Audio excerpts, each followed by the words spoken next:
This is a problem I've been dealing with for over a year. It's about time we fix it, don't you think?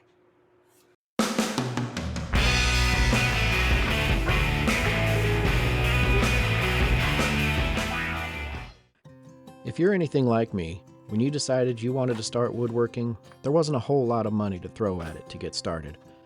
I picked up this Harbor Freight workbench for about $120 with the coupon about 5.5 years ago. And up until about a year ago, it held up pretty good. And then the center partition that held the drawers just fell out. Yes, I said about a year ago. Well, I've had enough of just throwing whatever hand tool I was using onto the drawer pile, or having to lift up a full drawer just enough to get whatever I needed from the bottom drawer. At first, I wanted to just build a whole new workbench from scratch. But after seeing a couple videos on YouTube about building out miter stations and workbenches with drawers, I decided I wanted to see if I could implement the ideas they had and apply them to an already existing bench. Plus, I didn't know what I was going to do with this bench if I just built a new one to take its place. Alright, now that I have the drawers removed and the sides pulled and everybody's favorite pegboard that I had previously added taken off, I can start building. This entire project only consists of two 4x8 sheets of 1/2 inch plywood plus one 2x4 sheet of 3/4 inch plywood. And I just used the Orange Store's Sandy Ply since it was the cheapest non-pine plywood I could find, and it's just shop furniture. And as you saw, I also added locking casters to raise the bench almost to the height of my table saw.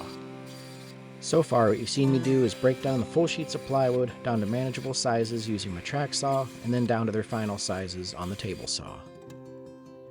This part here might not make much sense right now, but if you just bear with me, it'll all make sense in the end. Trust me.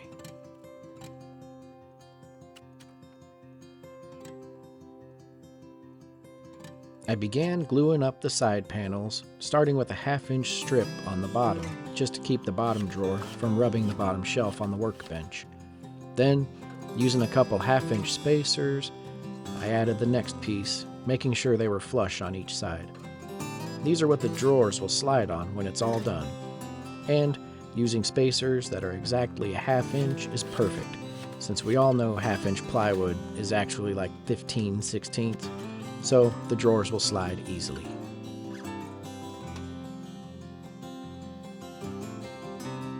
I set the side panels back a 1/2 inch so that the drawer faces will be flush or slightly back from the workbench legs. Clamping it in place, I drilled some pilot holes and came back with a countersink bit and screwed some 1¼ inch screws into the frame. I repeated the same process on the other side of the workbench.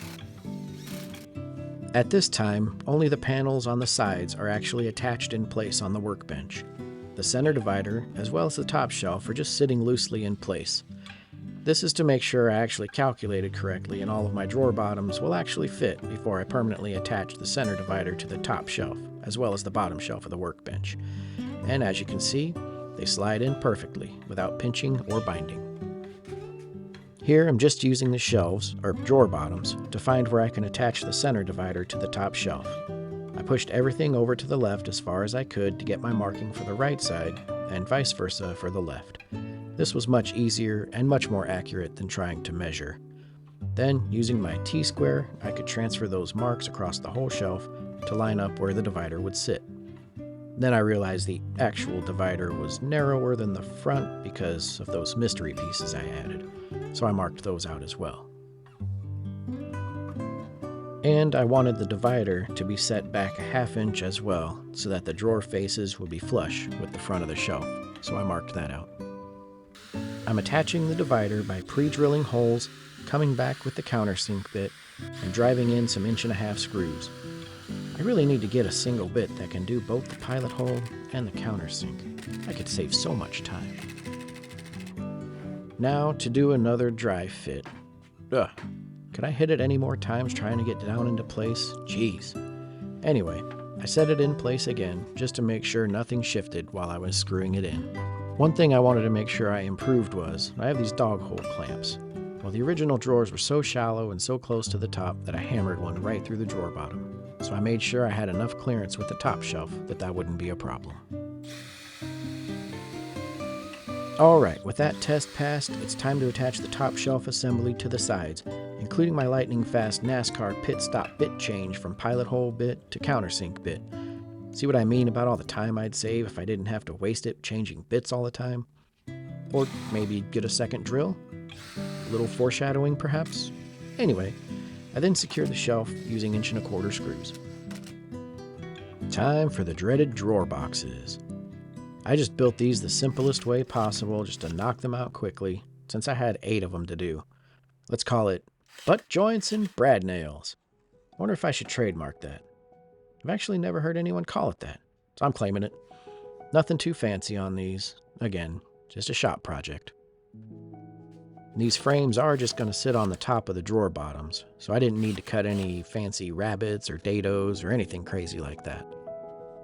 To figure out where those frames need to sit, again, I just referenced what was already built, and I marked out where those mystery pieces were. I will eventually explain what those are, if you haven't already figured it out yet. Then transfer those marks to the drawer bottom, and that will show me exactly where the frames go. I didn't even worry about squaring those frames up. As long as my lines are square and I keep them flush with the front and back, they'll square themselves. I also made a mark where the center of the frame board hit, and transferred that to the bottom so I'd know exactly where to shoot the brad nails, so I could make sure I actually hit the board and not miss and have a nail stick out the other side. Now I can flip it back over and lay down a thin bead of glue just inside my line and just inside the front and back edges. I could have traced the inside of the frame to give me a good track to stay in, but I knew as long as I stayed close, I'd be fine. Then, being careful not to drag glue across everything, I line the frame up with my lines and flush it to the front.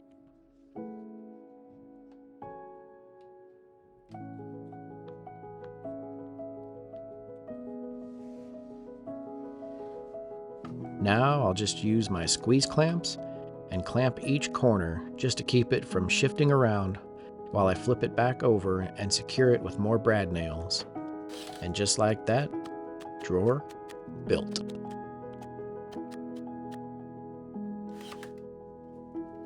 Another test fit just to make sure I did everything right and everything is good to go. And repeat 7 more times. Alright, now it's time to reveal what those mystery pieces were for.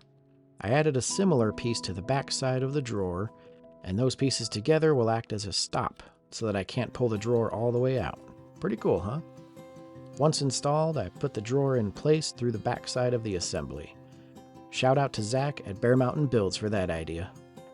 I marked on the back panel where the shelf, center divider, and each side was so I could again pilot hole, countersink. Oh, hey look, I found a second drill. And this will not only keep the drawers from falling out the backside, but will also keep the dust from my table saw out of the drawers. For the drawer fronts, I cut a larger panel into 8 pieces just to have a continuous grain along the front. I know I've said this whole build, this is just a shop project, but come on, gotta do something kinda fancy. Then I marked where my holes would go for my poles, and just used one of the faces for a template to drill out the others. Then I just kinda eyeballed this. I just felt along the bottom to flush the face to the drawer, then used the lines on the plywood to make the gap in the center, and just held it in place and drilled the holes into the drawer box. I added a countersink on the inside of the drawers for the screw head to fit into, then attached the poles. Here you can see me lining up the face with the plywood layers.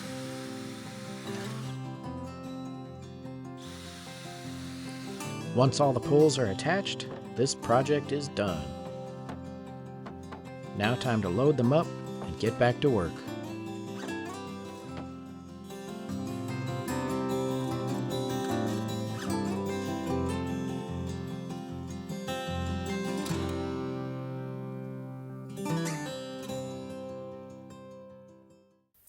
Well, there you have it. A cheap and easy way to upgrade your Harbor Freight workbench.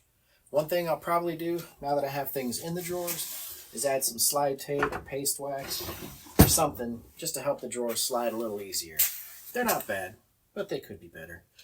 Anyways, if you're still here, you must like this sort of thing, so go ahead and like this video and subscribe to the channel so you don't miss any of my future videos. And thank you for watching.